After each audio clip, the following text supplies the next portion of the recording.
Howdy, this is Denon Tennant of Information Highwayman. You can call me Non.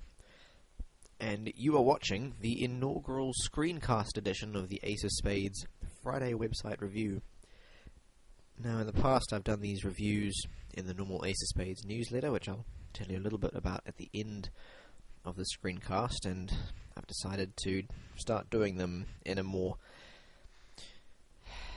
visual format because I think that it'll be helpful to teach you what you need to know about improving website conversions, which is my specialty. So today we're going to be looking at rhinemedia.com, which has been kindly volunteered by David to be our victim. And here it is. Okay. Now the two things which I always do when I look at a website first up, and that is, first of all, I get a first impression, which is pretty much unavoidable because it's what everyone does. And second of all, I go through a 5-point checklist. Now the first impression I have of the site, although it is somewhat coloured by my experience, is still pretty good. It looks good. It's an attractive site. And that's a good thing because obviously Rhine Media is a web design and photography agency, and you don't want to have some kind of hideous site if you're doing that kind of job because no one's going to take you seriously. The second thing that I look at, though, is this 5-point checklist of mine, which starts with the headline. The headline here isn't very good. Generally speaking, I go through a couple of tests with the headline. The first thing is I ask, so what? So I read the headline, hello there, we're Rhine Media and we do two things, web design and photography. Actually, we also do a few other things. Then I ask, so what? Now, if you can reasonably say, so what, and kind of shrug your shoulders and keep going, your headline is weak and you need to improve it. Now, in this case, I am inclined to say the headline is weak and you need to improve it. There's nothing that really says you need to stick around and read what we've got to say. Even if you are looking for web design or photography, the headline doesn't really tell you anything that any other website or photography agency couldn't tell you. The other test that I do with the headline is I think if I put this headline onto someone else's website, would anyone notice? Now, apart from obviously the name Rhine Media, which it is good to include for sure, I wouldn't notice. The fact is that a great many creative agencies use exactly this kind of generic welcome introduction header.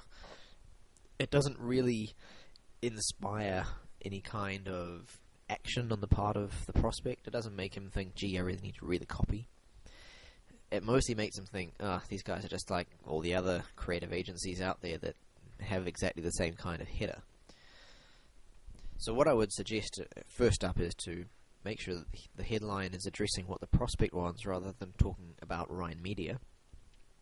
And I would suggest doing it in a way which is unique and urgent enough that prospects will be intrigued and want to read more. The second thing, speaking of reading more, on my checklist, is the style of the copy. And in this case, the style is kind of a curious mixture between conversational and slightly too earnest. And I use the word earnest in place of try hard because I think it sounds nicer. But for example, look under the photography headline. We strive to create warm, attractive photographs that will keep your memories forever. Yeah, really? I don't know, that just sounds a little bit... Yeah. Generally speaking, if you can use a word which is less common and longer, and you can also use a word which is more common and shorter, go with the common short one. For example, we try to create warm, attractive photographs would sound much better than we strive. Having said that, it is good that the copy addresses things like the frustration and confusion that normally comes with professional photography. If you've dealt with professional photography, you might know what that's about. It is a problem, and addressing it up front and saying, look, we're different, is certainly a good start. Okay, the third thing that I look for is calls to action. And calls to action are probably the most important thing next to your headline. Your headline gets read by pretty much everyone, and only about 20% of the people that read it carry on to read your body copy. of the people that read your body copy, maybe, if you're really, really lucky, 10% will convert, become clients. That number will only ever be as high as 10% if you're using calls to action. If you're not using calls to action, most of your prospects will simply drop off the page when they see they haven't got anything to do at the bottom. It's not that they don't want to actually go back up to the top and have a look around. They can do that. They know how. It's just that they're probably looking at a bunch of other pages, and after reading the home page, if they haven't been given a call to action, they don't have any particular reason to continue when there are plenty of other sites that will give them that option. So you definitely want to give them at least one call to action, but preferably two. Generally speaking, your first call to action should fulfill the primary objective for that page, and your secondary call to action should fulfill some kind of secondary objective which will slowly move the user towards the primary objective. So a lot of users won't want to, for example, contact you right away. So you could have contact us as your primary call to action, but for those that don't want to contact you, you could have take a look at our services, and then on the services page you could ask them to contact you again. Speaking of services, let's have a look at the designs page.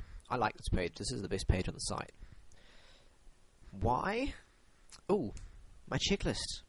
Very sorry. Let's go back to the homepage. Number 4 on the checklist is iPath. When I say iPath, I'm referring basically to the F-shaped reading pattern that users go through when they look at a page. If you haven't heard of this, essentially it's...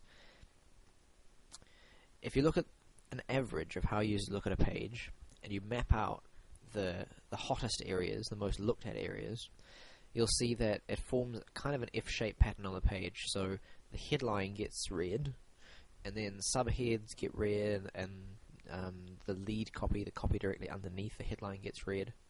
And then as users move down the page, they read less and less and less, they scan more and more and more. And so you end up with this long horizontal line of reading, a shorter horizontal line of reading, and then lots of scanning down the left-hand margin. And it forms an F-shaped pattern.